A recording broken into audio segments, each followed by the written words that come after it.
Today, I'm going to be talking about 5 stocks that I am buying currently in the stock market. And all of these companies are tremendous deals right now, in my personal opinion. So if we get this short-term correction, I'll just get to buy more shares for an even better deal. And if we end up seeing this market melt-up scenario that I keep talking about on my channel, these stocks are going to benefit tremendously from a scenario like that. So no matter what direction the stock market takes short-term, I feel really good about these stocks I'm going to mention today. But first, if you're new here or returning and not yet subscribed, please subscribe down below. We're one of the fastest growing stock market YouTube channels out there.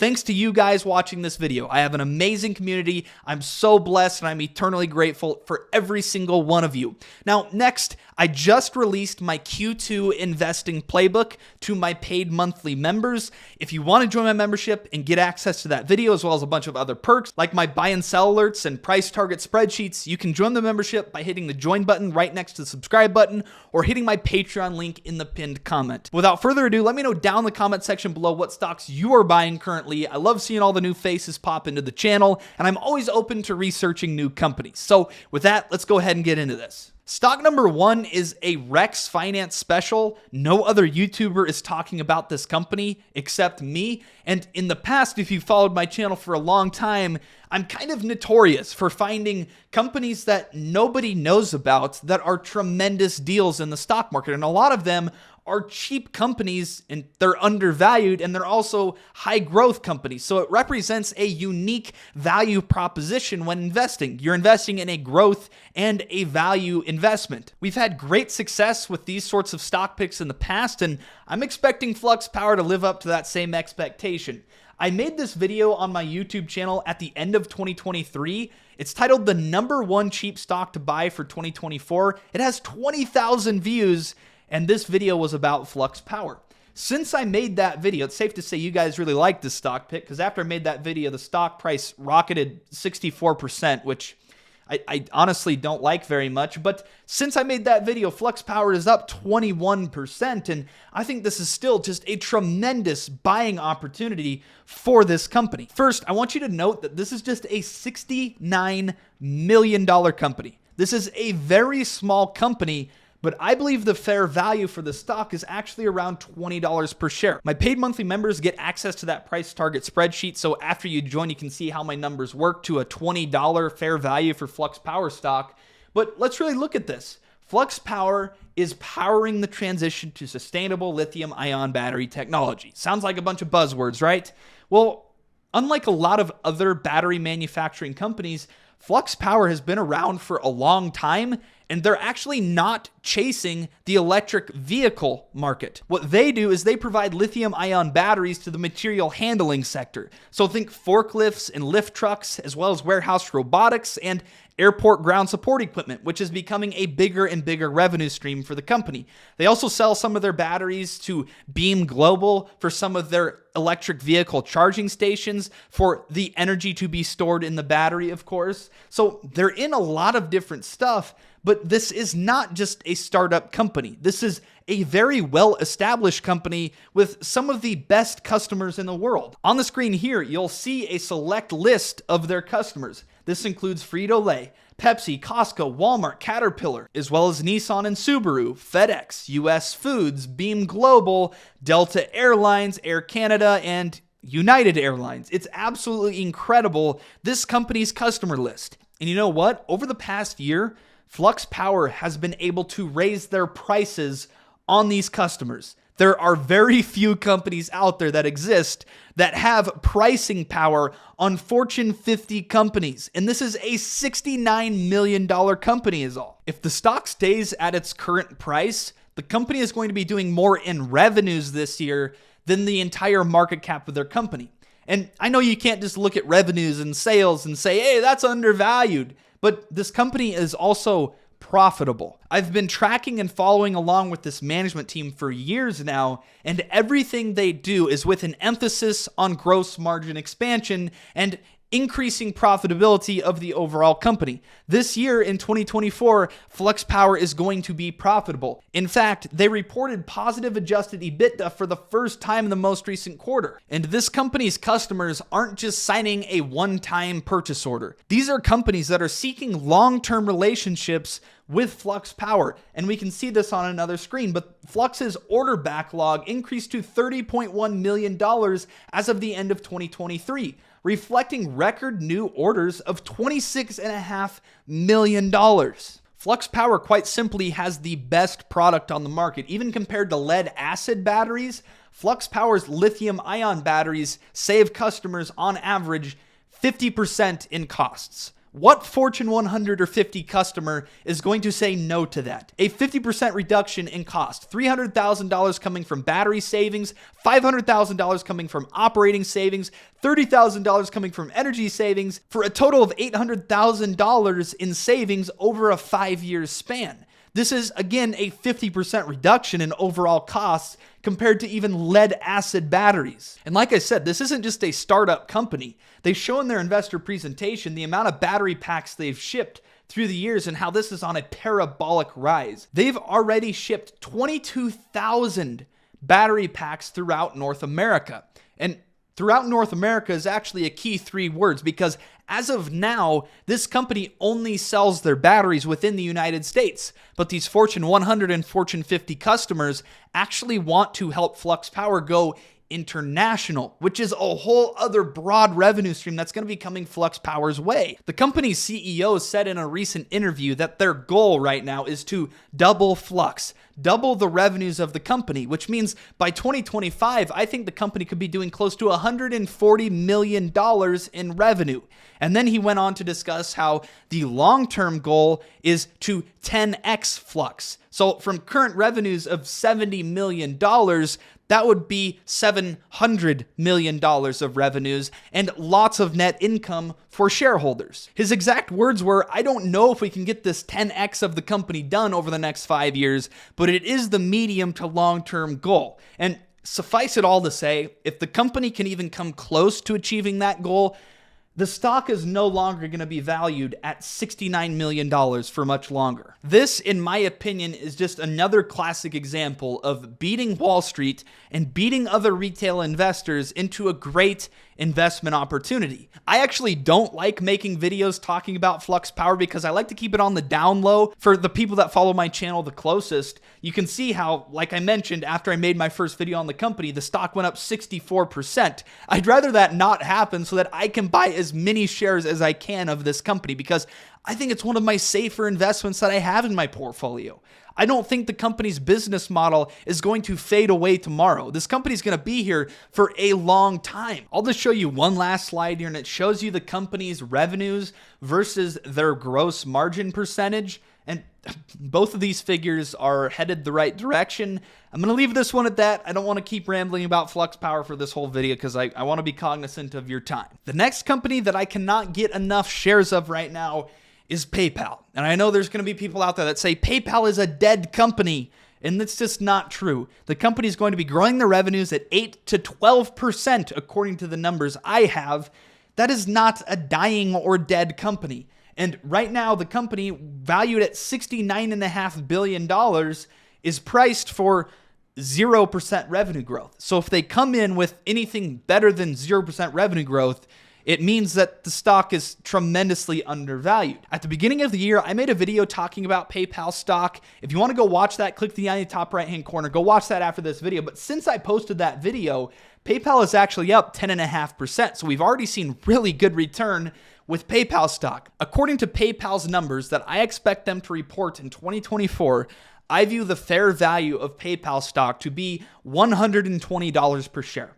This is a great example of a company that even if we get a short-term correction, I just can't see it going down much in share price because so much damage has been done. In the middle of 2021, this was over a $300 stock. Ever since then, it's down 79%. I think a lot of this reaction has been overdone, and I think a correction in the valuation of the company is going to come very, very soon. And another note I want to make about PayPal here is that their entire management team practically is new. They've been at the job for 5 or 6 months, and the changes they've already made to the business model have been impressive. I expect their execution to continue. We got confirmation from the CFO that they sandbagged their guidance numbers for 2024, which I thought was very likely, and that's why I bought a bunch of shares when the stock price tanked after their most recent earnings report, and it's paid off greatly. Let me just say, if PayPal stock goes back down into the $50 range, I will be buying stock. That has been my rule. Anytime PayPal touches $50, I go in and I buy stock. I'm up obviously on my position now because of how many shares I bought in the $50 range, but I'm not scared to buy more shares of PayPal because I think, again, it's a very safe investment to make. The downside with PayPal, I think personally, is very limited because of the pain it has felt since the middle of 2021, and it hasn't recovered at all from that pain. It's also a company that if our economy gets extremely hot and we form a bunch of asset bubbles and we have this market melt up, their stock is going to do really well. I'm actually looking at buying more PayPal call options. I need to do some more research though on which ones I want to buy. I probably won't buy December 2025 call options. I'll go into 2026. But yeah, stay tuned for that. I think PayPal is a great example of a company where we could see asymmetric returns just because of how much pain is in the stock. And this is it's a great example of everything that exemplifies my investment philosophy. This is a great company, a very strong company, a company that is growing, that is very undervalued right now, and nobody wants because all of the news around the company has been bad for the past 2 or 3 years. That is going to change, and arguably it already has started to change, which is why potentially the stock is up 10% since I said I was buying it at the beginning of 2024. From lows, PayPal is actually up 28% already, which is crazy. When we hit this $50 range, I bought a boatload, and then after their earnings report here, I bought a boatload. So I'm sitting pretty good with my PayPal average, but again, I'm going to keep buying it as long as it's under, let's say, $90 a share. I think that it is a steal deal in the stock market, and I'm going to keep hitting that buy button as much as I can. The third stock on my list is a company called The Trade Desk. I've been buying The Trade Desk. I've slowed my buying recently, but I do want to get more exposure to The Trade Desk. This is another one that I talked about buying at the beginning of this year, and so far we're up 25 or 26% since I made that video talking about The Trade Desk and how I thought it was a great deal. So yet again, we've had great return with The Trade Desk, but I do think it's still undervalued. We're seeing a big bounce back in the advertising market, and again, if the economy gets hot and runs hot and we have a market melt up, The Trade Desk is going to perform really well for us. I think the fair value for Trade Desk, just based on its growth, based on its profit margins, is probably around $130 right now. And honestly, with all of this AI craze, I actually think the best place for AI currently is in advertising and marketing.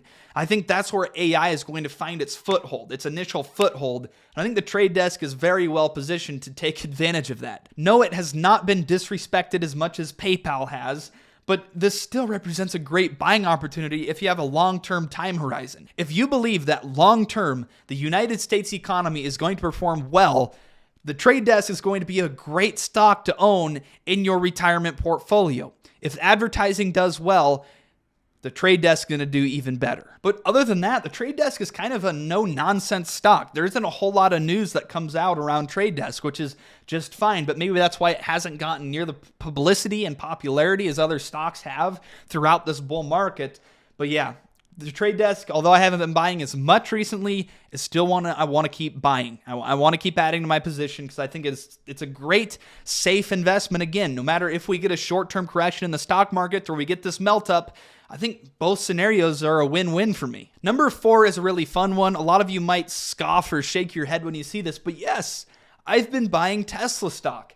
I don't own much of it yet, but every single day that it trades below $200, I've been trying to increase my position whenever I have cash. And when I say the news around Tesla stock can't get worse, that is a fact. Every single news article that's come out around Tesla stock for the last 6 months has been negative for the company and negative for shareholders. This is exactly when I want to swoop in and buy shares. When nobody else wants shares of Tesla, that's when I click that buy button and I keep hitting it as much and as often as I can.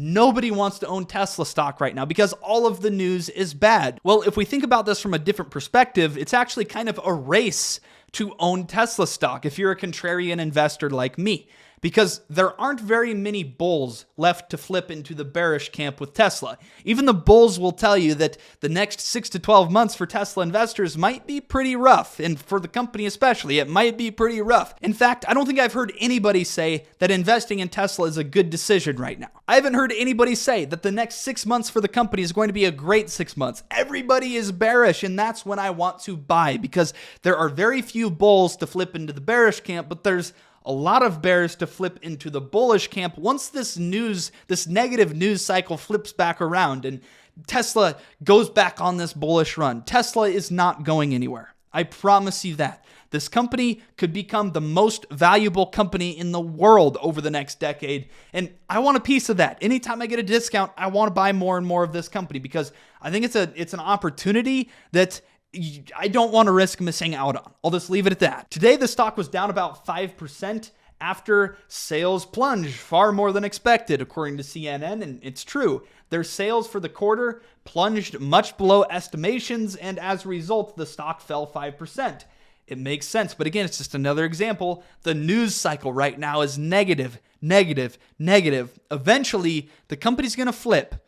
They're going to have a really good quarter, or they're going to start talking about increasing their profit margins. You know what's going to happen when they do that? The stock is going to soar overnight, and all of a sudden, all these people that are freaking out about Tesla stock are going to be too late to the game, and they're going to be buying at much higher prices than I am today at $166. Really quickly, I just saw this headline here from Business Insider. Tesla faces seminal moment, could be darker days ahead.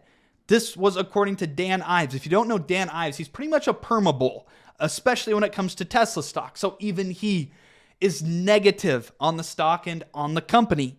Again, that's when I want to be hitting this buy button. It is a high quality company that is one of the fastest growing companies in the world that could become the most valuable company in the world some point over the next decade.